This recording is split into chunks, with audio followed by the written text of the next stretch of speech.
There was a man that empires could not break.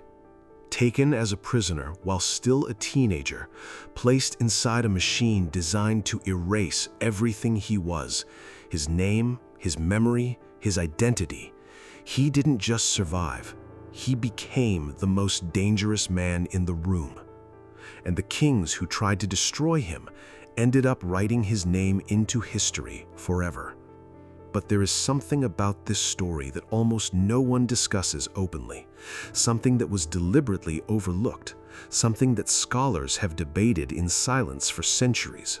Because if what Daniel left behind is true, and history suggests it is, with a precision that defies any rational explanation, then what he saw does not only describe the past, it may be describing something that is unfolding right now.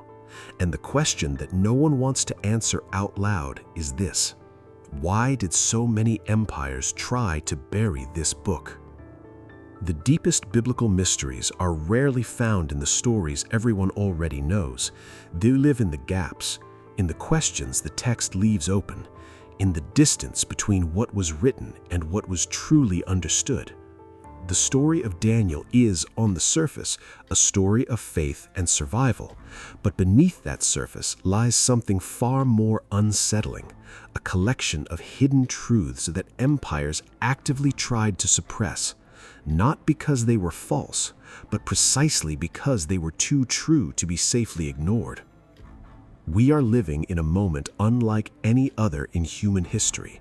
The signs of the times that Daniel described, empires rising and collapsing, kingdoms divided between strength and fragility, a precise and undeniable sequence of power, are not ancient metaphors disconnected from the present. They are markers. And when you understand what Daniel truly saw, what he truly recorded, and what the powerful of his era tried to erase, you will never look at the world around you the same way again.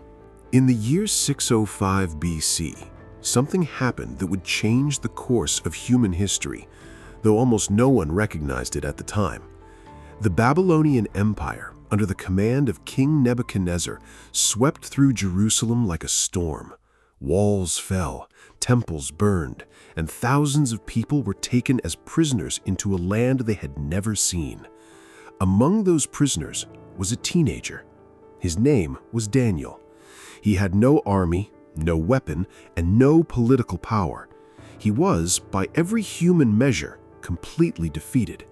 And yet, in the years that followed, this young man would shake the foundations of the most powerful empire on earth, not with a sword, but with something far more dangerous, an unbreakable mind. This is where the hidden story begins, not in a throne room, not in a battlefield, but in the heart of a boy who refused to forget who he was. Nebuchadnezzar was not a fool. He was one of the most strategic military minds of the ancient world. When he conquered a nation, he didn't just take gold and land, he took its brightest young men. He brought them to Babylon, dressed them in Babylonian clothes, fed them Babylonian food, gave them Babylonian names, and educated them in Babylonian culture. The strategy was brilliant and deeply psychological. Erase their identity, and you erase their resistance. Daniel was selected for this program. His name was changed to Belteshazzar, a name that honored a Babylonian god. Every single day, the empire whispered the same message into his ears: "You are one of us now. Your past is gone. Your God has been defeated." But something inside Daniel refused to accept it, and that refusal would cost the empire everything. There is something rarely discussed about Daniel's life: the psychological weight of it. Imagine being a teenager, torn from your home, your family, your temple, everything familiar. You are surrounded by a culture that is sophisticated, seductive, and all-consuming. The food is rich, the palaces are magnificent, the philosophy is compelling. Every institution around you is designed to reshape who you are. Most young men, under these circumstances, would have quietly surrendered. It would have been the rational choice, the safe choice. And yet, Daniel made a different decision. He decided, in the middle of one of the greatest empires in human history, to remain himself. Historians and scholars who study this period call it one of the most remarkable acts of psychological resistance ever recorded. And it started with something as simple and as radical as refusing to eat the king's food. The decision about food might seem small, but in the ancient world, eating the king's food was a declaration of loyalty. It was a ritual of submission. When Daniel refused it, he was sending a message that went far beyond diet. He was declaring that his allegiance belonged somewhere else. This was not a small religious preference. This was a political act, a dangerous one. The official in charge of Daniel's care was terrified. He knew that if Daniel became weak or sick from eating differently, his own head could literally roll. But Daniel proposed a test. Give us 10 days of simple food and water and see what happens. 10 days. It seemed like a gamble, but what happened next changed everything. Daniel and his companions emerged from those 10 days not weaker, but stronger, sharper, more alert, and the empire took notice. What the Babylonian system never anticipated was that Daniel's source of strength was not cultural, it was internal, and internal strength cannot be confiscated at a border crossing. While other young men were being slowly absorbed into the imperial identity, Daniel was quietly building something the empire could not see and could not control. The ancient text describes it with remarkable language. God gave Daniel knowledge, understanding, and the ability to interpret visions and dreams. To a modern mind, this might sound purely mystical, but consider what these skills actually mean in practical terms.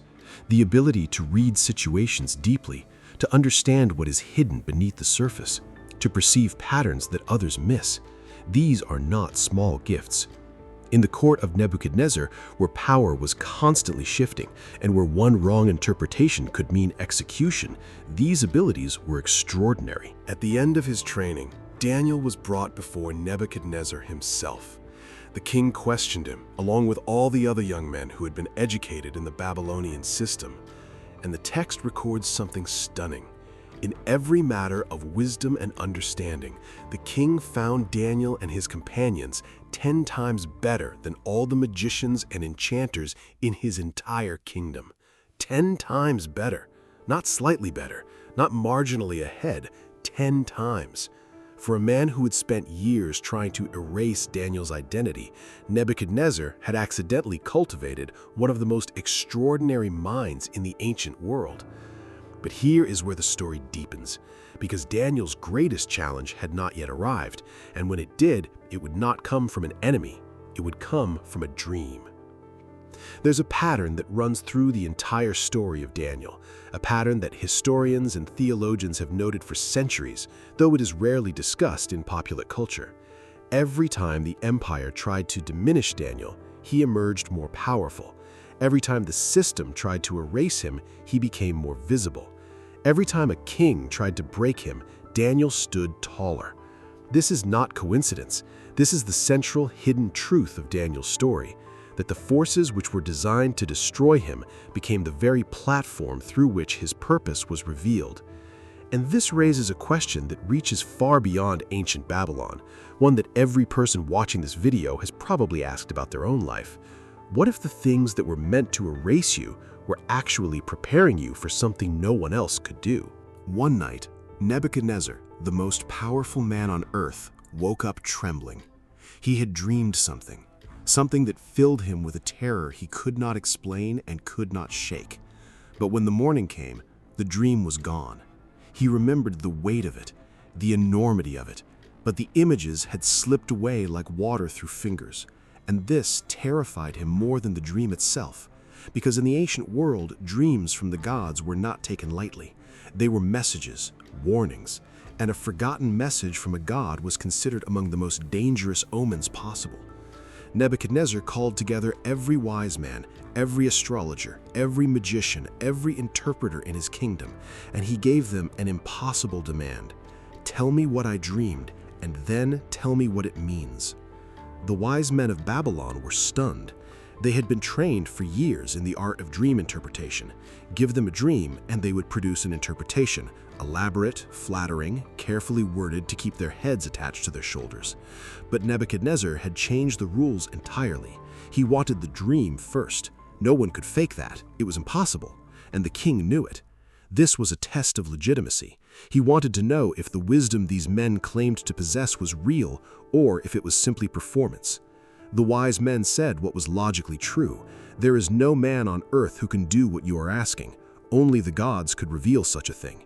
Nebuchadnezzar's response was immediate and terrifying. Execute all of them, every wise man in Babylon. And that order included Daniel.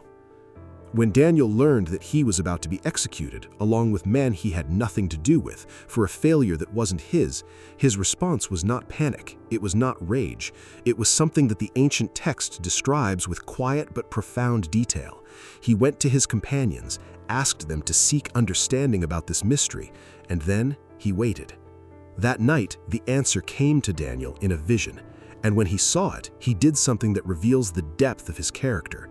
Before he went to the king, before he claimed any credit, he stopped and gave thanks. Not to the Babylonian gods who surrounded him, not to the empire that held him captive, but to the source of wisdom he had never abandoned, even when that source seemed silent and distant. This moment is one of the most overlooked details in the entire story, and it matters more than most people realize. Here is something that is rarely discussed openly. If Daniel's interpretation of Nebuchadnezzar's dream was accurate, and the historical record suggests it was, with extraordinary precision, then we're dealing with something that defies conventional explanation. A man in 600 BC described the sequential rise and fall of empires that would not exist for centuries. He didn't describe them vaguely. He described their relative strengths, their characteristics, and the manner of their decline. This is not a matter of religious opinion, it is a matter of historical record. And this is precisely why the Book of Daniel has been one of the most controversial documents in human history. Not because people find it offensive, but because people find it inexplicable. What Daniel described should not have been possible. And yet, it happened exactly as he said. Nebuchadnezzar's response to Daniel's revelation was extraordinary. He fell on his face, the most powerful man in the world, prostrating himself before a captive. He acknowledged that Daniel's God was the God of gods and the Lord of kings, a revealer of mysteries. He elevated Daniel to the highest position in the province of Babylon. He gave him gifts, authority, and influence that no foreign prisoner had ever received. But here is the question that the text leaves open, and it's one that historians rarely ask. Did Nebuchadnezzar truly believe, or was this the calculated response of a political genius who recognized the value of keeping Daniel close? Because what happened next in the story suggests that the king's conversion was not quite complete, and the next chapter of Daniel's life would test everything in fire. After the dream, Nebuchadnezzar built a statue, but not the kind Daniel had described. This one was made entirely of gold, from head to foot. No silver, no bronze, no iron, no clay, just gold. All gold. The message was unmistakable. There will be no other empire. There will be no sequence of kingdoms. There is only Babylon. There is only me. The statue was enormous, 90 feet tall, 9 feet wide. It was set up on the plain of Dura, visible for miles in every direction. And then came the command. When the music plays, everyone, every official, every governor, every administrator in the entire empire must bow down and worship this image. Anyone who refuses will be thrown immediately into a blazing furnace. The king was not asking, he was demanding. And most people complied. But 3 young men did not. Shadrach, Meshach, and Abednego, the companions of Daniel, the young men who had shared his training, his resistance, and his conviction, stood upright when everyone around them fell to the ground. This was not an accident. This was not a misunderstanding of the rules. This was a deliberate, public act of defiance against the most powerful empire in the world. and someone noticed. Word reached Nebuchadnezzar immediately. He was furious. The text says his face was distorted with rage. He gave them one final chance, one last opportunity to bow. And their response is one of the most remarkable statements in all of ancient literature. We do not need to defend ourselves before you. The God we serve is able to deliver us, but even if he does not, we will not bow. Even if he does not. Those 4 words contain a depth of conviction that is almost incomprehensible. They were not bargaining for a miracle. They were declaring that their decision had nothing to do with outcome. Nebuchadnezzar ordered the furnace heated 7 times hotter than normal. 7 times. The soldiers who threw Shadrach, Meshach, and Abednego into the flames died from the heat before they could return to safety. The 3 men fell into the furnace bound. And then the king stood up. Something had changed inside that fire. He leaned toward his advisors and asked a question that silenced the entire gathering. "Did we not throw 3 men into the fire?" "Yes," they told him. "Then why do I see 4 men walking around in the fire, unbound and unharmed, and the 4th one looks like a son of the gods?" This is one of the most discussed and most debated moments in all of Scripture, and it is also one of the most human, because every person who has ever walked through a fire of their own, through loss, through betrayal, through devastation, has asked the same question: is there someone in here with me? The identity of the 4th figure has been debated for 2,000 years. Some scholars say it was an angel. Some theologians say it was a pre-incarnate appearance of Christ, a moment where the divine stepped into human suffering before the cross. Some historians say it was a vision, a collective faith of 3 men under extreme stress. What is remarkable is not the debate about identity, it is the agreement about what happened. Every tradition, every school of thought, every interpretation agrees on the central fact: something was in that fire with them, and whatever it was, it changed the outcome. The 3 men walked out of the furnace without a single burned hair, without the smell of smoke on their clothing. The fire had touched the ropes that bound them, and nothing else. The very thing that was supposed to destroy them had only removed what was holding them captive. There is a hidden truth in this story that goes far beyond the miraculous. It is a truth that speaks directly to the human experience of suffering, and it is rarely discussed in the way it deserves. The furnace was not eliminated. Nebuchadnezzar did not suddenly decide to turn it off. The command was not reversed. The danger was completely real. The fire was genuinely fatal. We know this because the soldiers who approached it died. And yet, inside that same fire, 3 men walked freely. This is the paradox at the heart of the story. The furnace was both deadly and harmless at the same time, depending entirely on what you carried into it.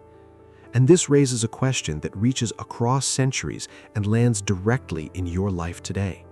What fire are you inside right now, and what have you brought with you into it? After this event, Nebuchadnezzar issued a decree throughout his entire empire. No one was to say anything against the God of Shadrach, Meshach, and Abednego. He elevated the 3 men to higher positions in the province of Babylon. But look carefully at what happened and what did not happen. The empire did not convert. The statue was not destroyed. The system did not change. The 3 men did not become rulers of Babylon. What changed was something far more subtle and far more powerful. The most powerful man in the world was forced, publicly, officially, and permanently to acknowledge that there was something beyond his control, something that could enter his most extreme instrument of power and walk through it untouched. And that acknowledgement, recorded in the official decrees of the Babylonian Empire, is still in the historical record today. But the story of Daniel was not finished, not by a long measure, because Daniel himself had not been present for the episode of the furnace, and the silence of the text on this point is one of the great unresolved mysteries of the entire book. Where was Daniel when his 3 companions faced the fire? The text does not say. Some scholars believe he was away on official duties. Others suggest he was deliberately kept away as a political calculation by his enemies. And others point to something even more intriguing, the possibility that Daniel's absence from this particular crisis was intentional, that a different fire was being prepared for him, one that would come decades later, one that would involve not a furnace, but a pit, not flames, but teeth, and not a king who built statues of gold, but a king who genuinely loved him and could not save him. Decades passed. Babylon fell exactly as the dream had predicted. The Silver Empire rose, the Medes and Persians under Darius the Mede. And Daniel, now an old man, had somehow survived every transition of power, every regime change, every new king with new loyalties and new dangers. He had outlasted Nebuchadnezzar, outlasted Belshazzar, and now he served under an entirely different culture, an entirely different legal system, and an entirely different set of political realities. And he was thriving. Darius had recognized something in Daniel that rulers always recognized. The man was simply extraordinary. He was planning to set Daniel over the entire kingdom, not as a foreigner, not as a servant, but as the chief administrator of the Persian Empire. And that decision created a problem, because the men who already held power in Persia had no intention of sharing it with a Jewish captive from a conquered empire. The conspiracy against Daniel was sophisticated and methodical. His enemies watched him carefully, looking for some weakness, some corruption, some failure in his administration. They found nothing.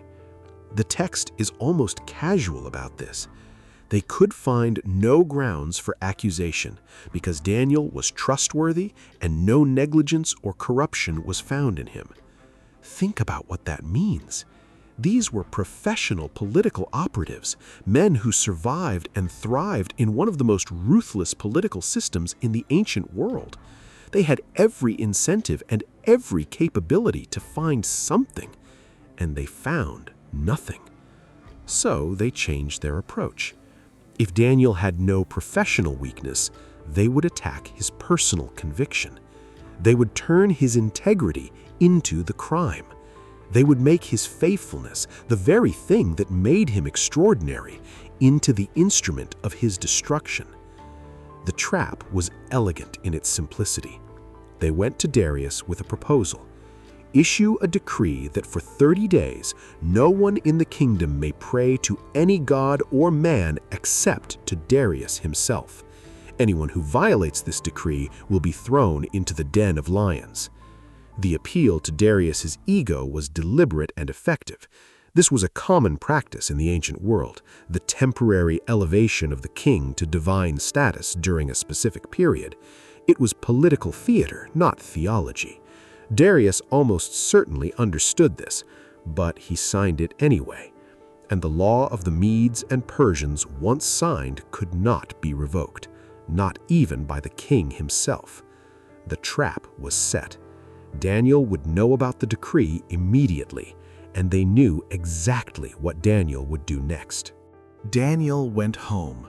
He went to his room. He opened his window toward Jerusalem, the city that was still in ruins, still occupied, still a symbol of everything that had been taken from him. And he did what he had always done, 3 times a day, every single day. He knelt and gave thanks. He didn't hide. He didn't close the window. He didn't adjust his schedule to appear compliant. He did exactly what he had always done. This is one of the most quietly powerful moments in the entire story, because it reveals something about Daniel's character that the entire narrative has been building toward. His faithfulness was not a performance for difficult times. It was not a response to crisis. It was simply who he was. It had always been who he was, and no decree from any empire could reach deep enough into his identity to change that. His enemies saw him. They went immediately to the king and invoked the decree.